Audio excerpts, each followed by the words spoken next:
బీహార్ నుంచి తెప్పించి కాకినాడలో విక్రయిస్తున్న ప్రమాదకర మత్తు పదార్థాలను పోలీసులు స్వాధీనం చేసుకున్నారు. కాకినాడకు చెందిన షేక్ ఇస్మాయిల్ సులువుగా డబ్బు సంపాదించాలనే ఆశతో అదే ప్రాంతానికి చెందిన హుస్సేన్ నుంచి మత్తు మాత్రలు, దగ్గుమందులు అల్లూరి సీతారామరాజు జిల్లా జి మాడుగుల మండలం గొప్పలపాలెంకి చెందిన జగ్గందొర కొండబాబు నుంచి గంజాయి కొనుగోలు చేసి స్థానికంగా విక్రయిస్తున్నాడని వివరించారు. ఈ సమావేశంలో one town CI B Suresh Babu, CCS CI Y Chittibabu, SI K షరీఫ్లు పాల్గొన్నారు.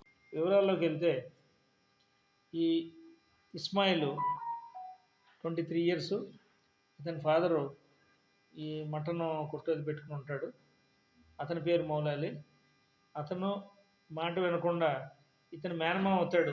ఇప్పుడు రెండో ముద్దాయి మౌలాలి. ఈ ఇస్మాయిల్ మౌలాలి ఇద్దరు కలిసి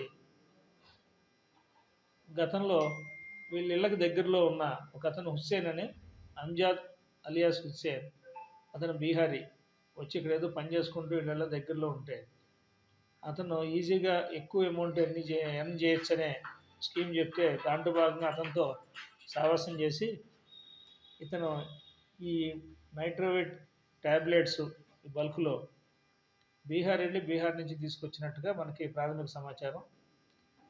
సో అవతల మనిషిని కూడా మనం అతన్ని పట్టుకోవాల్సిన అవసరం ఉంది. ఆ దిశగా దర్యాప్తు సాగుతోంది. అట్లాగే జీమాడుగుల దగ్గర గోపాలపురం విలేజ్కి చెందిన జీమాడుగుల మండలంలో ఏఎస్ఆర్ డిస్ట్రిక్ట్కి చెందిన కొండబాబు అనే అతని దగ్గర ఈ గాంజా వెళ్ళి ఫ్రీక్వెంట్గా గాంజా తెచ్చుకోవటం. అట్లా గాంజా డెలివరీకే ఇప్పుడు ఇతను వచ్చాడు. వీళ్ళు ముగ్గురు ఉన్నారన్న సమాచారంతో మనం ఇంటర్సెప్ట్ చేయడం జరిగింది. ఈ గాంజాని అక్కడి నుంచి తీసుకుని వచ్చి చిన్న చిన్న ప్యాకెట్స్గా తీసుకుని వచ్చి ఆ ప్యాకెట్స్ ఇక్కడ టౌన్లో పెడ్లర్స్ అందరికీ సేల్ చేయటం, తద్వారా అది అందరికి కూడా స్ప్రెడ్ అవుతుంది. కాబట్టి ఇటువంటి దీని మీద స్ట్రింజెంట్ యాక్షన్ తీసుకోవాలనే ఉద్దేశంతో ఇవాళ ప్రొసీజర్ ప్రకారం ఈరోజు మార్నింగ్ పట్టుకున్నప్పటి నుంచి ఇప్పటి వరకు రికార్డ్ అది ప్రిపేర్ చేసి వీళ్ళందరినీ కోర్టులో హాజరుపట్టడం జరుగుతుంది. అట్లాగే ఈ ట్యాబ్లెట్స్ మీద డ్రగ్ ఇన్స్పెక్టర్ ద్వారా కూడా మేము డ్రగ్స్ డిపార్ట్మెంట్ ద్వారా కూడా సమాచారం తీసుకుని దీని మీద బ్యాచ్ నెంబర్స్ ఏమి ఉంటాయి, దీని ఆరిజిన్ ఎక్కడి నుంచి వచ్చింది అనేది కూడా తెలుసుకునేందుకు అవకాశం ఉంటుంది. వాళ్ళకు కూడా రికార్డెడ్గా లెటర్ ఇచ్చి మెటీరియల్ పంపుతాం. ప్లస్ వీటిని కూడా ల్యాబ్కి పంపి వీళ్ళందరినీ అరెస్ట్ చేసి కోర్టుకు పంపిస్తాం.